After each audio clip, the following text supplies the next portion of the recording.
the unsolved mystery of Andy's dad. Ooh, boy.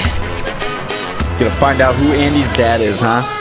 If you're a longtime viewer of this channel or just love fan theories, then you've probably come across the mystery of Andy's dad. I mean, people have come up with all sorts of stuff to explain where he is. Is he dead? Did they get divorced? Is it Al? Did they just not want to animate another human being that early on in the development of Pixar? As always, though, the truth is more magnificent and strange than anyone ever could have dreamed up. The full story of what we're about to tell you may have only ever been entirely known by one man, one of the original members of the Brain Trust at Pixar and their head of story, Joe Ranft. As many Pixar fans probably already know, he tragically died in a car accident in 2006. Before he died, however, he told the story of Woody's origin and Andy's dad to an unsuspecting friend at lunch one day, and that friend was Mike Mozart. And earlier this week, we were able to sit down with Mike and ask him about what they talked about that day at lunch. And I'll leave that there for now and move to the second conversation, which happened after Toy Story 2 in an Easter egg of a diner. And Mike was marveling at the animation quality in Toy Story 2 and his love of Toy Story in general.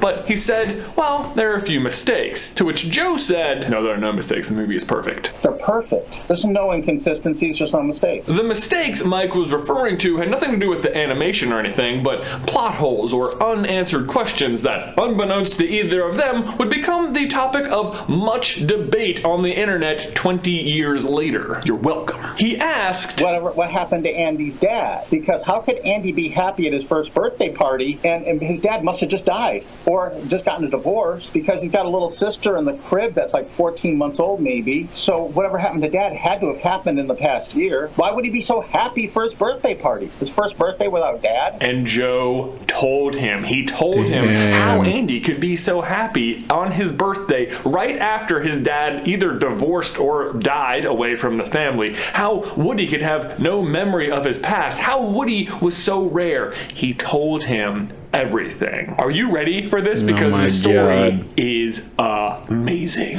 It turns out the house we see in Toy Story 1 is actually Andy's dad's house, or more specifically, Andy's dad's parents' house, the house he grew up in. And just that tiny bit of information clears up a lot of things. Like, for example, many people assume that Andy's parents are divorced because there are no pictures of the father in the house. If he had died, obviously they'd keep the pictures up, right? So where are they? But according to Joe, there are tons of pictures of Andy's dad in the house. In fact, all the pictures you think are pictures of Andy are actually pictures of Andy's father, who looked almost exactly like him as a kid. And the proof has been right in front of us the whole time. Like, look at this photo of Andy in glasses. You know what the problem with this photo is? Andy doesn't wear glasses.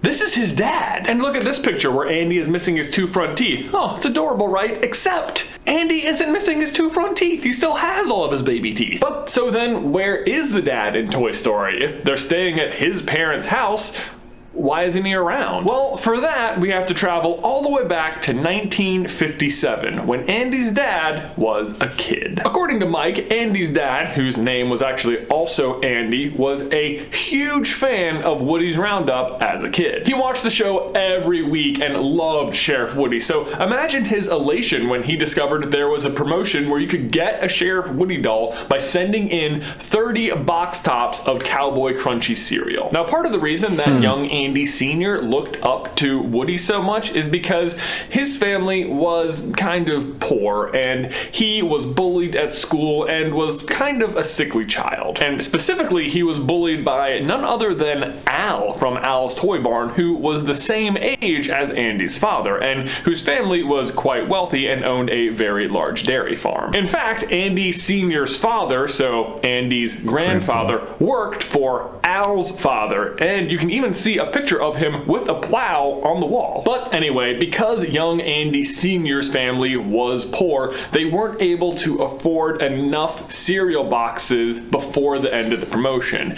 Andy had only been able to collect 7, but he decided he was still going to try. He sent in the box tops he had with a letter explaining how he was Woody's favorite deputy and how his family was just too poor to get all of the cereal, and could they please just still send him the doll. And even the envelope itself, he wrote all over it and decorated it so it really stood out, and then he sent it away. And that might have been the end of the story, except for something else that happened in 1957.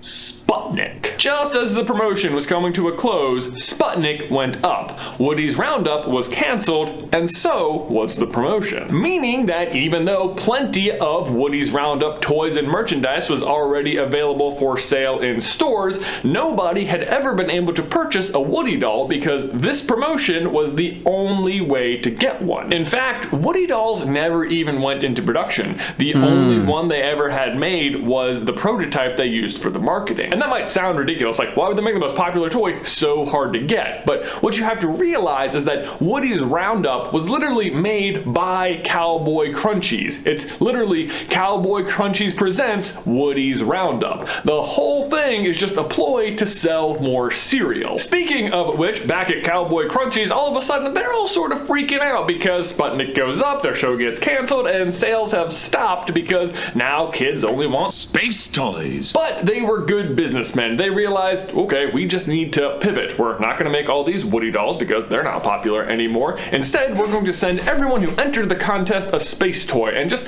hope they forget about the whole Woody's Roundup thing. And that one Woody prototype they made for the marketing, that went in the trash. But the secretary who had been receiving all of the letters from the kids entering the promotion thought differently. She thought the kids would be really upset that they weren't getting the Woody doll. So she fished out the prototype and decided to send it to the kid she thought most deserved it. And it wasn't hard to pick out the envelope. Which means that Woody isn't just rare, he is one of a kind. And Andy's dad owned the only one. This explains why in Toy Story 2, Woody doesn't know who he is. Why, you don't know who you are, do you? He was literally produced after the show went off the air and was never around any of the other merchandise. But wait, then wouldn't he still remember Andy's dad though? Well, remember how I said Andy's dad was a sickly child? Well, more specifically, he was sick with polio, and soon after he got Sheriff Woody in the mail,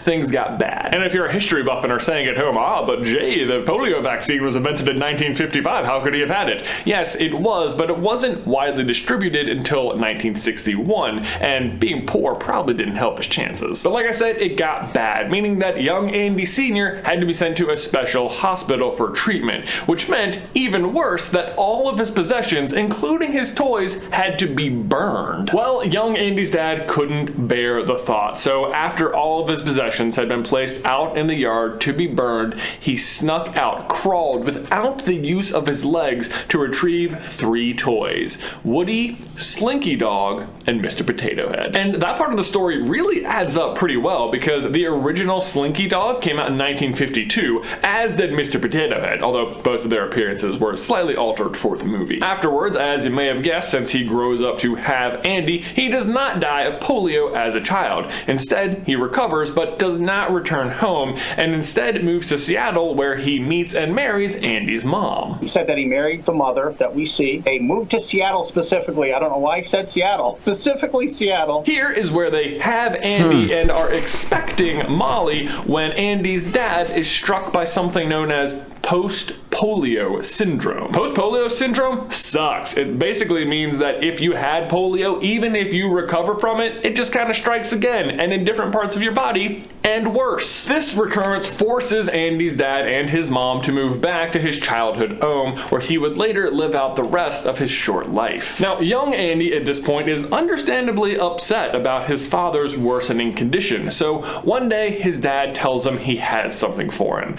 He opens up his wallet, and right on the inside you can see the imprint of a key that has been in that wallet for probably most of his life. He pulls out the key and tells Andy, Andy, go upstairs upstairs and you're going to find a very special little trunk. It's waited for you all these years. It was something very special from my childhood, and now it's yours. And inside is going to be your best friend in the world. But by the time Andy has gone upstairs and found the trunk and brought it down, his father has died. And for a few days, Andy forgot all about the key. It wasn't until after the funeral, when he came back home and found it, that he finally opened the trunk and discovered Woody, Slinky, and Mr. Potato Head. All of whom failed to recognize that this boy, this Andy, was not the same Andy that put them in the trunk. They had all been asleep the entire time and had no idea of the passage of time. And so because Andy and his father looked so similar as kids, the toys didn't even realize it was a different kid. Woody doesn't even realize that his original owner has passed away, or that the Andy playing with him now isn't the Andy who wrote his name on his boot. And that's pretty much it. And God, it just answers everything. Like, why is the moving truck so empty? Because it wasn't really their house. Andy's parents already had a bunch of stuff up in Seattle. The stuff in the truck is mostly just their sons and a few mementos from the grandparents' house. Why doesn't Woody remember who he is or Andy's dad, despite being an old family toy? Because Andy and his dad look the same, and Woody was never aware of the show. Why are there no pictures of his father? There are. By the way, did you know that polio causes poor vision, and that's probably why that picture of young Andy's dad is wearing glasses? And if you're not sold yet, there's one more tiny little detail I left out. When the secretary sent Woody to Andy's dad, she included a note that said, "To Sheriff Woody's favorite deputy." And guess who else happened to get a couple of prototypes of Buzz and Woody when they were first released? None other than Mike Mozart. He showed them to us. He still has them in the box. It was so surreal. But on the box, which Joe Ranft sent him, he'd left him a note that said, he actually wrote on this original box, "To my favorite deputy, Mike," and he signed it on the outside of the box. Ugh, seriously, this story is just so perfect. And like the real tragedy of it all is that Joe isn't around anymore to confirm or deny any of it. Even Mike was amazed. He asked him, I said, "I can't believe that you have all this figured out, like the wallpaper and everything. I thought it was a coincidence." He said, "Well, a lot of things just worked out right." He said they worked out the right way, but he said, when you're a writer, he says you can't know where you're going unless you know where you've been. A line he would later write into Cars. There ain't no need to watch where I'm going. Just need to know where I've been. And now I have to give a huge shout out to a couple of people. First, to Joe Ranft for being just an inspiration and an amazing writer, and for caring so deeply about his characters and his stories, and just for sharing them with someone. And another huge thanks to Mike Mozart for sharing this very personal and touching story. I mean, honestly, he teared up a few times just telling it to us. I almost teared up retelling it to you just now. It was truly a pleasure talking to him, and I highly recommend you go follow him over on Instagram at Mike Mozart. If you'd like to see the full interview we did with Mike to fill in even more details, seriously, it gets very deep and very emotional. That's crazy, dude. That's awesome. That's crazy. It's crazy how deep these childhood shows go, man. Like, wow. It's just, we grew up watching this shit so innocently and stuff like that, not knowing that there was an entire